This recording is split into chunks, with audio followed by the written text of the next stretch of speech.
Hai, yoya, naga jirtu nagaa fi jaalalli haraarri waaqayyo iddoo fi kallattii lafa jirtanitti isiniif haa baay'atu waliin koomenti keessanuu baga nagaa dhuftan isiniin jedha. Har'a mootu waan ta'e tokko waliin ilaallaa jechuudha. Wanti nuti waliin ilaallu warroonni YouTube chaanaalii hojjettanii subscribe kuma tokkoo fi sa'aatii kuma afur yookiin waachawul kuma afur kan guuttatan jechuudha. Akkamitti seera YouTube'tii erguu dandeenya kan jedhu viidiyoo isaa guutuu bareeda ta'e isiniif suuta jedhee isiniif qabadhee isiniif dhufee jira. Sodaa tokko malee akkamiin akka ergachuu dandeessanii kan waliin ilaallu ta'a jechuudha. Sana dura garuu viidiyoo kana like, share, subscribe osoo hin godhini viidiyoo kana hin daawwatin jira. Viidiyoo kana daawwachuudhaaf subscribe godhi. Subscribing kan kee tokkichini nama kuma tokko ol naawamuu danda'a waan ta'eef kanaaf subscribe godhaa isin jira.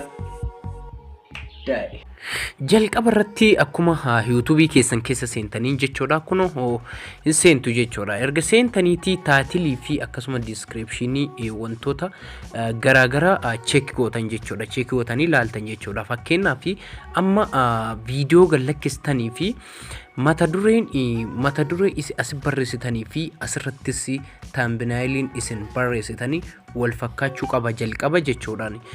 Erga isaa kanneen wal fakkeessitaniin booda descriptionii isaallee wal fakkaachuu descriptionii fi taatilii barreeffamni taatiliis wal fakkaachuu qaba yookiin maqaa keessan hashtaagiitti makuudhaan barreessuudha jechuudha. Innaa isarraa kaafeen wanti mata dureen qubeen fakkeenyaa fi emmiin kun irra diddeebi'ee yoo cadhifame yoo kan barraa'u ta'es wanta biraa isinirratti fiduu waan danda'uuf barreeffama qubee ispeelingii jalqabaa walirraa daddabsuudhaan yookiin mata duree san qayyaruudhaan akkasitti itti guutuu dandeettu jechuudha. Jalqaba isa kanneen sirreeffattu. Itti aansee ammoo descriptionii sirreeffattu. Descriptionii ammootu karaa YouTube Studiotiin yookiin ammootu Chrome keessaan jechuudha sirreeffattu. Amma ergasiin booda amma kun fakkeenyaa fi as keessa seentanii yoo jettanii viidiyoo jalqabaa kanarratti yoo tuqxanii amma fakkeenyaaf taatilii jalatti mata duree an taatilii jalatti barreesseeruu fi akkasuma thumbnail irra barreesseeru illee tokko descriptionii jalattis barreeffama kana kama mata duree kana deebistanii barreessuu dandeetta yookiin ammoo hashtagii fayyadamu maqaa keessa illee makuuni barreessitu akkasuma deebitanii bootaa garjala sanatti illee jechuudha isinii mul'ata.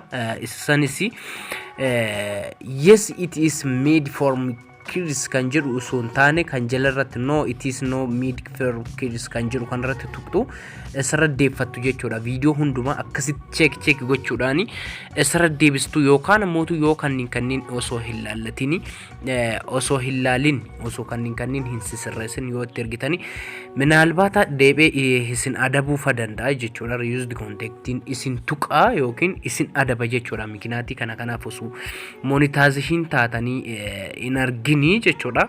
Mikinaatii thumbnailii hin sirroofneef yookiin taatiliin qajeeleen barreefneef descriptionii jalatti qajeeleen barroofneef kanneen isin adabuu danda'a. Kanneen isin adabaa jechuudha. YouTube chaanaliin wanta guddaa inni nurratti eeguun jiru wantoota xixiqqoo kanneen sirreeffachuudhaan gara seera isaa guututti deemnaa jechuudha. Itti aansee ammootu heddoo kanatti yoo seenne jenne seerota isaa tokko akkasuma sa'aatii 4,000 fi subscribe 1,000 guuttachuudhaan seera isaa guutuu dandeenya. Sa'aatii 4,000 guutuudhaan akkasitti fakkeenyaaf asitti subscribe illee raayitii qabu raayitii ta'uu qaba. Sa'aatii illee raayitii ta'uu qaba. Kunoo asittis verify step to verify illee raayitii isin gochuu qaba. Full comment illee hundumtuu kunneen arfan raayitii gaafa isin kennee jedhe isin qajeelumatti new apply jechuudha. Wanta amma hagammaatti isinitti dubbataa ture kanneen apply gochuu qabdu jechuudha. Isa kanneen sirreeffachuu qabdu jechuudha. Amma qajeelumatti Video kennaan har'aatiin wal qabsiifnee kan dhufne YouTube chaanaalii seera isaa sirriitti of eeggannoodhaan mee akkamitti erguu akka dandeenyu waliin ilaalaa jechuudha. Silkii jallisee jiraafanii amma silkii qajeelchee tanan isinitti agarsiisaa jechuudha. Jalqaba irratti kuno apply jedhee gaafanni akkanatti apply new jedhee gaafanni akkanatti isinii banee jedhee new apply kana tuqxuu jechuudha. Erga isa haal tokko tuqxuu yoo isa akkasitti tuqxanii jettanii as keessatti intini sadii isinii fida jechuudha. Steepii sadii isinii fida jechuudha. Steepii sadii kanneen of eeggannaadhaan guutuu qabdan. Steepii sadiin kanneen of eeggannaadhaan guutuu qabdu kan jalqabaallee kan lammaffaallee kan sadaffaallee jechuudha. Inni guddaan YouTube'n yookiin nurraa qeebaluudhaaf fi wanta nu barbaachisu kam akkamitti seeraan guutuu dandeenya kan jedhu viidiyoo kana seeraan ilaalaa isiniin jedhaa. Suuta jedhee sagalee sirrisil suuta jedheeti isin waliin ilaalla jechuudha. Jalqaba erga new apply new erga gootaniin booda start jettu hin jirti jechuudha. Kuno akkuma argitan sana kuno jechi start jettu isinii mul'atti jechuudha. Step tokkoffaa jalatti jechi start jettu kuno isinitti mul'atti jechuudha. Isa sana tuttuu jechuudhaani. Erga isa haal tokko isa tuttaniin booda barreeffama isinii fidaa jechuudha. Barreeffamoota kanneen isinii fidaa isa kanneen lafatti gad dhiistuu jechuudha. Ergasiin booda akkasi ol deemna jechuudha. Oluma deemna, oluma oofnaa barreeffama kenniin jechuudhaani.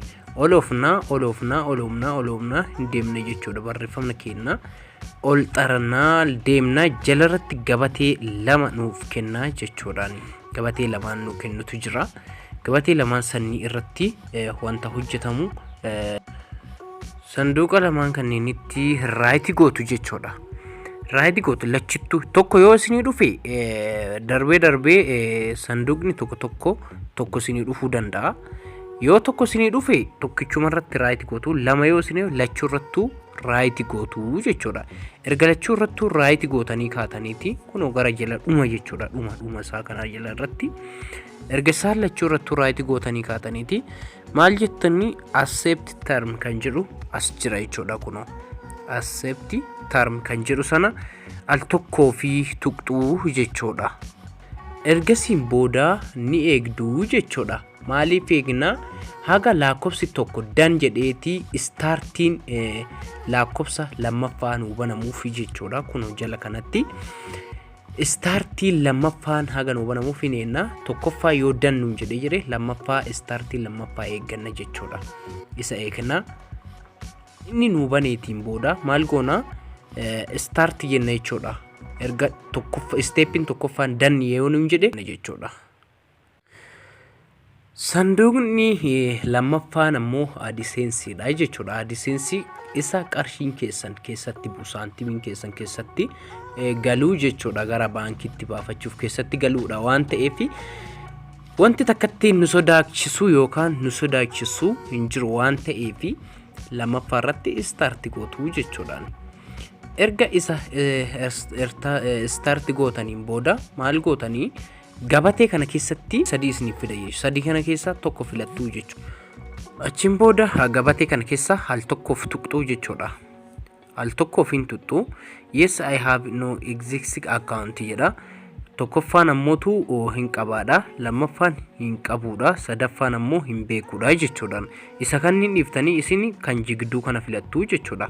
Kunoo kan jidduu no I don't have in and access account kan jedhu kana lammaffaa filattuu jechuudha. Lammaffaa irratti tuqxuu jechuudha. Erga isa tuqxaniin booda isa tuqxaniin booda continue jennu kana isa sana tuqannaa jechuudha. Al tokkoo fi erga isa tuqaniin booda fideetii AdSense keessa nu fidaa jechuudha. Isa tuqannaa jechuudhaani. Erga isa tuqaniin booda continue kan jiru kana erga tunneetii AdSense keessa nu fidaa jechuudha.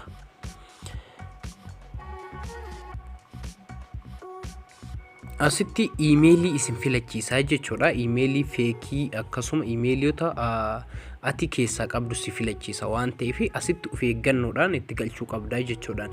Iimeelii kan kee kan YouTube chaanaalii ati monetization gochuu barbaaddu sana itti galchitaa jechuudha. Isa waan ta'eef amma iimeelii kanarratti tuqatta itti fuula itti aanutti si geessaa jechuudha inni no. Isa itti galchee asirratti wanta baay'ee ati rakkisu waa'ee nama rakkisu hin jiruyyuu iddoo kanatti yeesii filachuu fi akkasuma biyya keenya filachuudha.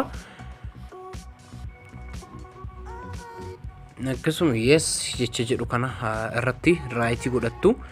Akkasuma xiqqoo akkas olooftaniiti jechuudha fuula keessan akkas olooftaniiti biyya keessan filannaa jechuudha. Iddoo gabatee kanarratti al tokko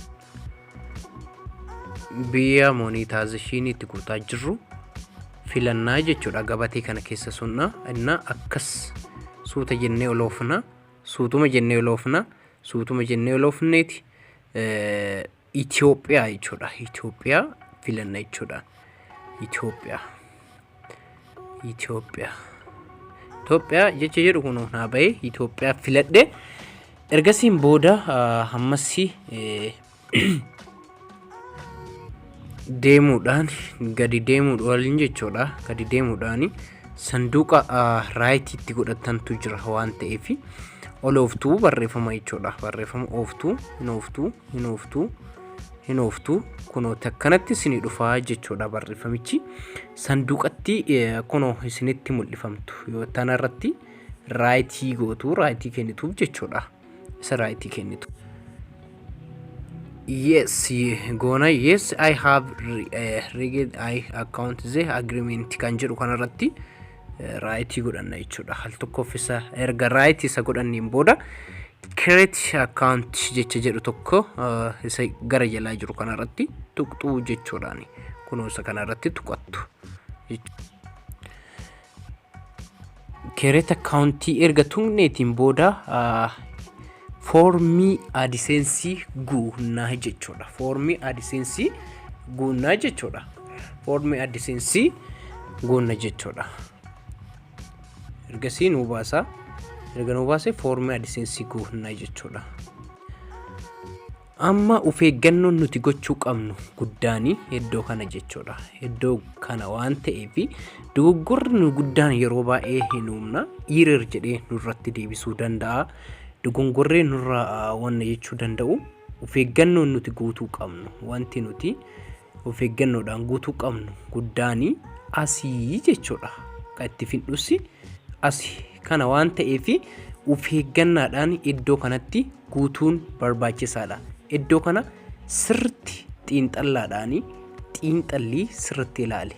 Ilaalte taanaani wanti nama si kadhachisiisuu fi wanti birrii si baasisiisuu hin jiru jechuudha. Iddoo kanatti bootaan guutuu fi akkamitti akkan guutu laalladhu sirriitti jechuudha. Jalqaba kanarratti account type kan jedhu individual kan jedhu kanarra isa rumatee jechuudha. Wanti jijjiirru hin jiru. Name in the address kan jedhusi akkasuma jechuudha. Bootaa kanatti name in the address kan jedhu jira jechuudha. Name in the address kan jedhu kanarratti maqaa YouTube chaanaalii keessanii fidee asirra kaa jechuudha.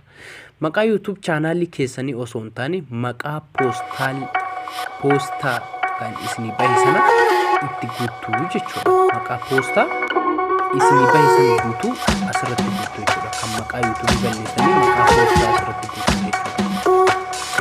Itti aansee address line 1 kan jedhu irratti mootu biyya guutuu jechuudha. Yookaan biyya keessa jiraatu jechuudha. Biyya keessa jiraatu jechuudha. Hundumti keenya kan afaan tokko haasofnu afaan Oromoo kan hundumtu Itoophiyaa waan ta'eef address line irratti Itoophiyaa jennaa jechuudha. Address line 1 irratti Itoophiyaa jennee guunnaa jechuudha. Address line 2 irratti mootu lakkoofsa poostaa guunnaa jechaadhaaf poostaa saanduqaa jechuudha. Lakkoofsa saanduqaa nuuf kennamu sanarratti asirratti guunnaa jechuudha.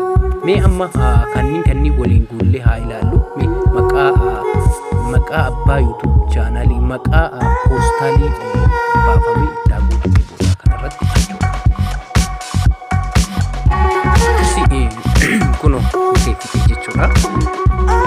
Akkasitti guutuu jechuudha. Jalqaba irratti maqaa YouTube chaanalii keessa osoo hin taane maqaa poostaalii keessa guutuu lammaffaa irratti adrees laayin waan irratti Itoophiyaa jettu adrees laayin 2 irratti immoo poostaa keessan jechuudha.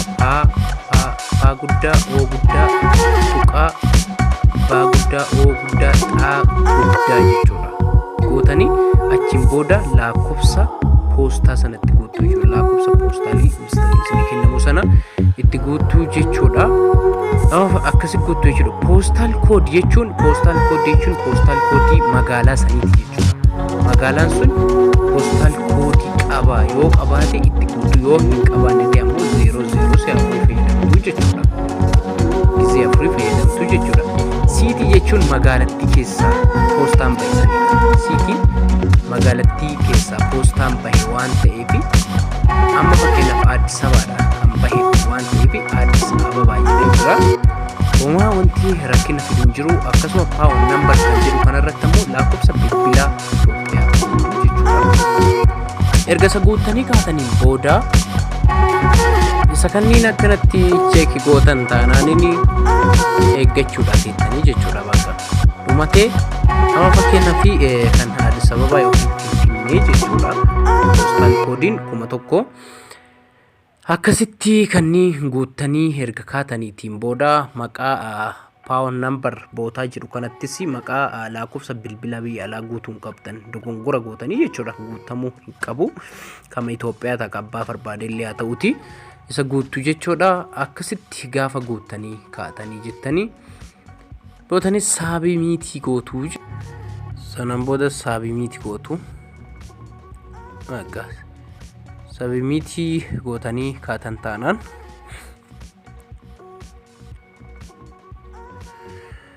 achiin booda kunooti akkasitti isinii fida jechuudha. Maal jedhee jira in progress jedhee jira jechuudha. Lakkoofsi 2 in progress yookiin gamaaggamaa irra jira waan ta'eef laalee isinii gamaggamee sa'aatii 24 keessatti deebisuu danda'a yookiin guyyaa muraasatti fudhachuu danda'a jechuudha. Lakkoofsi 3 ammoo waan takka illee hin barbaadu start waan gootee guutuu takka illee hin jiru waan ta'eef lakkoofsa 3 ammootu ufumaa isaatii viidiyoo kan namaa qabda yookiin wantoota garaagaraa viidiyoo kan kee gamaggamee keetiin ofii isaatiinuu dan godha jechuudha. Gaafa lakkoofsi lammaffaan dan gaafa jedhe lakkoofsi sadaffaan ammootu congratulations si deebi'a yookiin rakkina ta'e wayii si ibse sitti deebi'a jechuudha. Atini hagasitti wantoota garaagaraa tuttuquu akkasuma viidiyoo diileti gochuu hin barbaachisu jechuudha. Kan sirraa eegamu garuu koomentii namaaf barreessuu hin dandeetta. Hirmaachuu laayivii jalatti hin dandeetta. Garuu ammootu san dura viidiyoo sheer nama gooteetti yoo jiraate diileti gochuun dirqama. Viidiyoota namaaf sheer goggootaniittanii diileti gochuudhaan akkasitti sa'aatii 24 teessanii eeggattu jechuudha. Barumsi keenya har'aa kana fakkaataa isinii jedha obboleeyyan koo hundumti keessanuu haga viidiyoo biraatiin walitti deebinuu fi nagahaan nu tura isinii jedha. Turtii gaarii isiniif haa ta'u. Like, share, subscribe gochuu hin dagatinaa isinii jedha. Barumsi kun akka isinitti tolu abdii guutuun qaba. Nagaan naa tura. Bye bye.